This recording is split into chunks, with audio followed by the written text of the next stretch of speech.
Hello students, welcome back. And आज की इस वीडियो लेक्चर में हम डिस्कस करने जा रहे हैं from the fifth generation of computers. And इससे पहले लेक्चर में हमने डिस्कस किया था from first generation to fourth generation and start from 1940s to 1971 and above.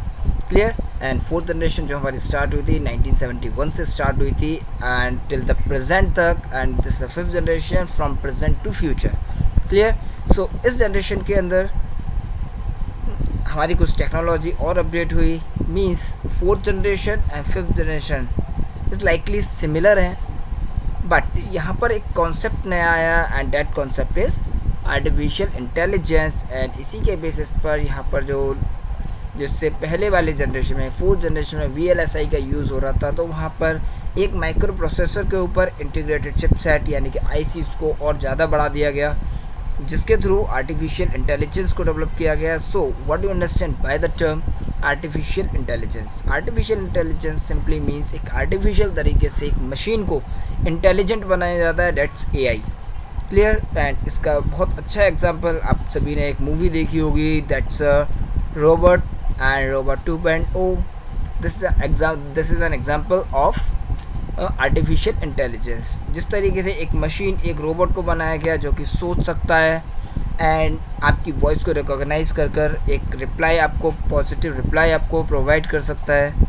Clear. And इंसानों की तरह किसी भी टास्क को, ह्यूमन बींग्स की तरह किसी भी टास्क को परफॉर्म कर सकता है, डिसीजन ले सकता है, ट्रांसलेशन कर सकता है लैंग्वेजेस का। तो ये सभी आर्टिफिशियल इंटेलिजेंस के एग्जाम्पल हैं। Now let us see in your book The fifth generation computers are still under development. अभी भी डेवलपमेंट में है। They are expected to have the following capabilities: use of super large scale integrated chips, artificial intelligence, a technology that enables a computer to think like humans and perform humans like tasks such as voice recognition and decision making and translation between the languages, ability to recognize images and voice, ability to solve complex problems including decision making and logical reasoning। that same जैसा कि मैंने आपको अभी explain किया था हिंदी में। सो अब हम आगे बढ़ते हैं एंड यहाँ पर आपको एक क्विक रिव्यू दिया हुआ है जिसके थ्रू आप सभी जनरेशन्स के बारे में इन शॉर्ट समझ सकते हैं। यहाँ पर generations, technology, input output, main characteristics and examples. So ये मैं आपको ऑलरेडी बता चुका हूँ, तो हम लोग यहाँ पर अपना टाइम वेस्ट नहीं करेंगे। इसके लिए यहाँ पर मैं वीडियो को कुछ स्लो चला रहा हूँ, इसके थ्रू आप देख सकते हैं वीडियो को पुश कर। ओके। सो यहाँ पर first generation from 1940s to 58, second generation 1959 to 63, third generation 1964 to 70s and fourth generation 1971 to present and fifth generation present to future, जो कि एट प्रेजेंट रनिंग में चल रही है। राइट। एंड सभी एग्जांपल्स आप लोग देख लीजिएगा। चलिए अब आगे बढ़ते हैं। यहाँ पर एक क्लास एक्टिविटी है जिसको कि आपको सॉल्व करना है एंड अपनी फेयर नोटबुक में आपको करनी है ये। क्लियर। यहाँ पर आपके इस बुक के अंदर जो भी क्लास एक्टिविटीज़ दी हुई हैं वो सभी आपको अपनी बुक्स के अंदर करनी है, अपनी नोटबुक के अंदर करनी है। सो इसके आंसर्स मैं आपसे अगली वीडियो के अंदर डिस्कस करूँगा। जब तक आप लोगों का टास्क ये रहेगा कि इन सभी आंसर्स को मैं क्लिक करने के बाद इनके जो भी सही ऑप्शंस होंगे वो आप मेरे पर्सनल नंबर पर भी सेंड कर सकते हैं। अपना नाम लिखिएगा, then write down the answer. यहाँ पर आपको पेज नंबर्स भी दिए हुए हैं। फॉर एग्जांपल ये आपको पेज नंबर 8 है, so write down page number 8 and answer 1, answer 2, answer 3 and write the correct answer and send on my number on WhatsApp। right now अब हम आगे चलते हैं। अब यहाँ पर हम बात करेंगे टाइप्स ऑफ कंप्यूटर के बारे में। भाई कंप्यूटर कितने टाइप्स के होते हैं? बहुत सारे कंप्यूटर्स होते हैं, यानी कि कंप्यूटर के कुछ टाइप्स भी होते हैं। कुछ साइज़ के बेसिस पर उन्हें कैटेगराइज करा गया, उनकी स्पीड के बेसिस पर उन्हें कैटेगराइज करा गया, उनकी कैपेसिटी यानी कि स्टोरेज कैपेसिटी को भी ले सकते हैं हम। सो स्टोरेज कैपेसिटी के बेसिस पर उन्हें डिफ्रेंशिएट किया गया। सो हम यहाँ पर बात करेंगे about the types of computers, जिसमें से कि हमारे पास कुछ टाइप्स रहते हैं जो कि मैं आपको बता देता हूँ। Super computer, mini computer, main frame computer, micro computer. Basically ये आपके 4 टाइप्स के कंप्यूटर होते हैं। सो यहाँ पे हम सबसे पहले बात करेंगे सुपर कंप्यूटर के बारे में, जो कि स्पेसिफिक पर्पसेस के लिए यूज़ होता है। क्लियर। काफ़ी ज़्यादा एक्सपेंसिव होता है, बट इसकी प्रोसेसिंग स्पीड जो होती है वो काफ़ी ज़्यादा तेज़ होती है। They consider to a most powerful computer at present in India. Super computer को मोस्ट पावरफुल कंप्यूटर माना जाता है। They are use for weather forecasting, weather forecasting के लिए यूज़ होता है, न्यूक्लियर एनर्जी रिसर्च में, earthquake studies, space research and so on. यानी कि एक स्पेसिफिक पर्पज़ जो कि सिर्फ साइंटिस्ट एंड मतलब साइंटिस्ट रेंज के ही लोग इसका यूज़ करते हैं। क्लियर। तो हमारा जो इंडिया का जो सुपर कंप्यूटर है दैट्स परम एंड पृथ्वी, ये दोनों नाम है। एंड आप ये इमेज देख सकते हैं। So this is only a single computer, बहुत बड़ा कंप्यूटर होता है, राइट। यहाँ पे एक फैक्ट बॉक्स दिया हुआ है, उसके अंदर हम पढ़ लेते हैं क्या दिया हुआ है। Param 8000 is considered to be India's first super computer, it was built in 1990s। यानी कि 1990s के टाइम में इंडिया का जो पहला सुपर कंप्यूटर बना था दैट्स अ परम 8000। And right this point in your notebook. And या ये पॉइंट आपके एग्ज़ाम्स में आ सकता है, सो इस पॉइंट को लिख लीजिएगा, आपको पता होना चाहिए। It is also a general knowledge question.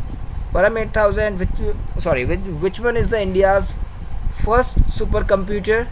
परम 8000 built in 1990s, right?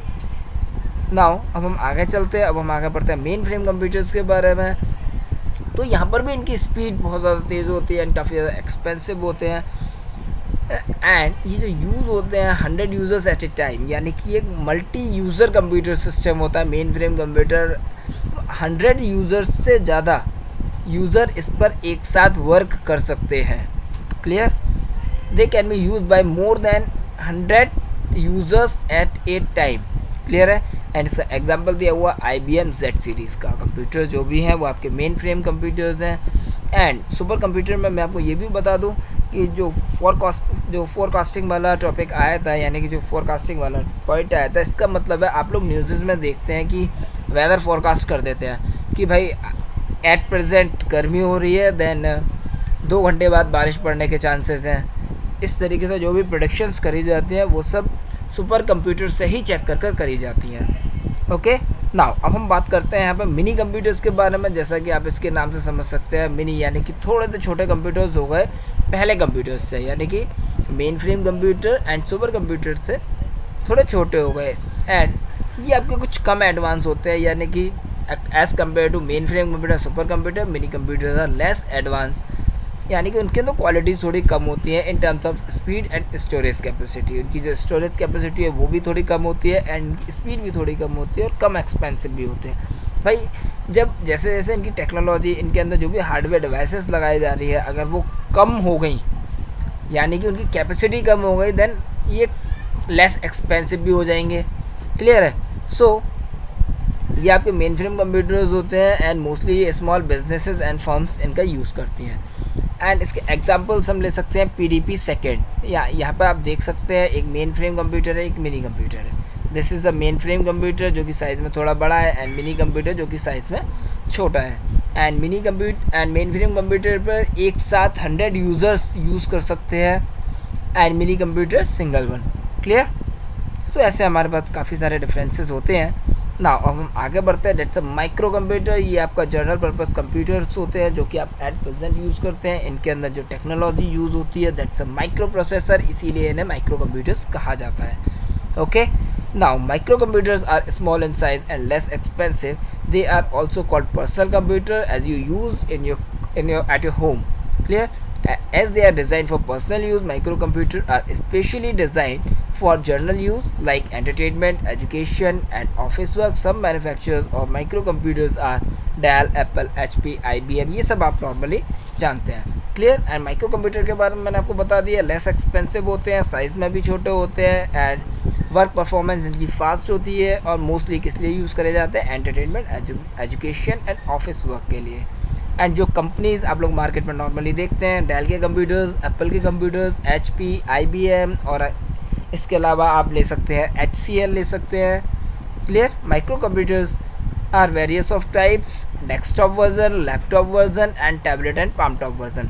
यहाँ पे आपको तीनों वर्जन दिए हुए हैं। डेस्कटॉप नॉर्मली आप अपने कंप्यूटर लैब में भी देखते हैं। देन लैपटॉप आप नॉर्मली आपको घरों में दिखाई दे जाते हैं लैपटॉप एंड काफ़ी ज़्यादा पोर्टेबल होते हैं, एक जगह से दूसरी जगह लेके जाना काफ़ी ज़्यादा इजी होता है। देन पाम टॉप और ज़्यादा छोटे होते हैं। क्लियर। ओके। नाउ अब यहाँ पर आपको कुछ मैथ्स द कॉलम्स दिए हुए हैं, ये भी आपको सॉल्व करने हैं।